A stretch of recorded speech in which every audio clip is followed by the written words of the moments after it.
don't stop. As you nurse your post-New Year's hangover. Plus, we'll take a look at Baltimore, the city of, where the police have been shackled, and there has been a predictable and very sad surge in murders. We'll break down the numbers. Stay tuned. Still managed to become a war zone. Unfortunately, it was within our borders, Baltimore, Maryland.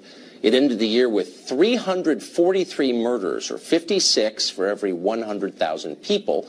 That's the city's highest per capita rate ever, greater even than during the Great Crack Epidemic, the sad epidemic of the 1980s. There's one obvious culprit for this, a stand down by police. After the 2015 riots there following the death of Freddie Gray, Baltimore cops were pressured to back off on tough policing tactics. A lot of them were afraid to go out and do what they did before. For the most part, they backed off, and this is the result. LaDawn Jones is a criminal defense attorney, and she joins us tonight. LaDawn, thanks for coming on. Thanks for having me back, Tucker. Happy New Year. Happy New Year.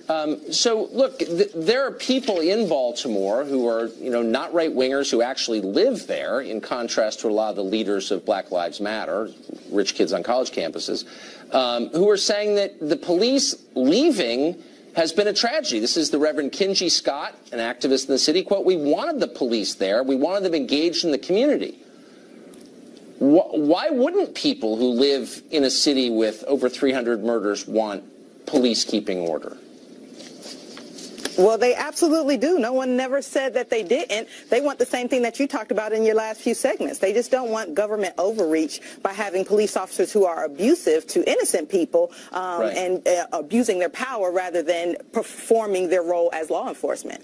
Well, I think everybody wants that for sure, and I agree with them completely. I hate any abuse of power, whether it's by the cops or the DMV worker you deal with, or anybody. Abuse of power is always wrong. But that's not at all what the Black Lives Matter people in Baltimore were saying. I mean, it was the cops are the problem, the city's a bad place because of the cops, and then, of course, there were threats of violence against the police. So if you're a Baltimore police officer, why would you even bother to put your reputation or your life on the line to help people? Well, I understand your argument. As a public servant, when you have a thankless job, it's very hard to get up the next day and do what you need to do, but that's what you sign up for. I don't think that the Black Lives Matter stands. And last time I was on your show, you listed me as a Black Lives Matter activist. I'm not an activist, but I do understand their issue. They don't want government overreach by too much force by the police, and that's what they said, but that's not what people heard. People heard, we don't want the police, when really they said, we don't want the police to kill us, which is a pretty different thing. Right. So the whole, pigs in a blanket, murder cop stuff, that was the nuanced message that you're describing? Well, I wouldn't think it is any more fair than to put all people who have this kind of negative and divisive connotation as for the whole city of Baltimore or the entire Black Lives Matter any more fair than it would be to say that every white person is with the Ku Klux Klan or a neo-Nazi. That's not the case, right? No, that was at a Black Lives Matter march. So, I mean, it's not like some out of nowhere connection. That was at a march, and it's on video, so it's not like I'm making it up, as you well know. In every movement, there are detractors. There are people who try to take away from the real change and be divisive. There are people who are misled. We've seen that in every single movement that there was. Black Lives Matter is no different. But anyone who really looks at what they stand for, what they put out, what their leaders expose, is really getting to the 21st century policing and making sure there's no government overreach with all of us. You keep using that phrase. I mean, I doubt that you're against any kind of government overreach except this one. But with that, let's just stick to this topic.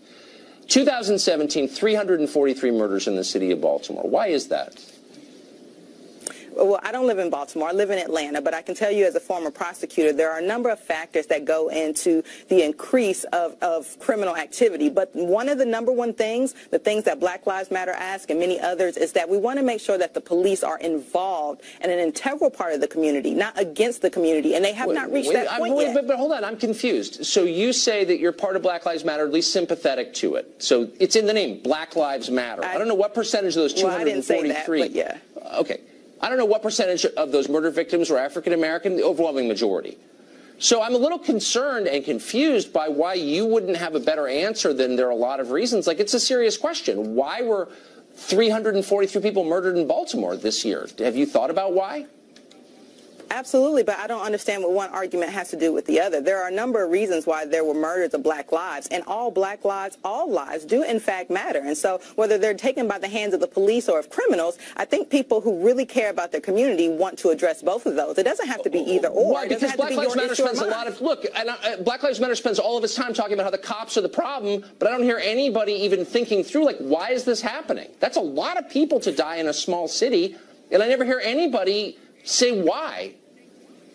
Tucker, I have a hard time believing that you really have a whole lot of conversations with Black Lives Matter to know what they only talk about. I'm having one right now, and I can't get a straight answer, which is a little bit revealing, I would say. Absolutely not. Well, see, that's exactly what I just told you when we came on. I'm not a Black Lives Matter activist, but I do understand you thought why about the subject, force is an issue. Oh, but you haven't. As all Americans, I would hope that you would have too. All Americans should think about this issue, and we're actually saying the same thing. That's why I'm doing this segment, because I want to get a real answer. But I'm not getting one. And that's the answer. What is the question? Thanks for joining us. I appreciate it.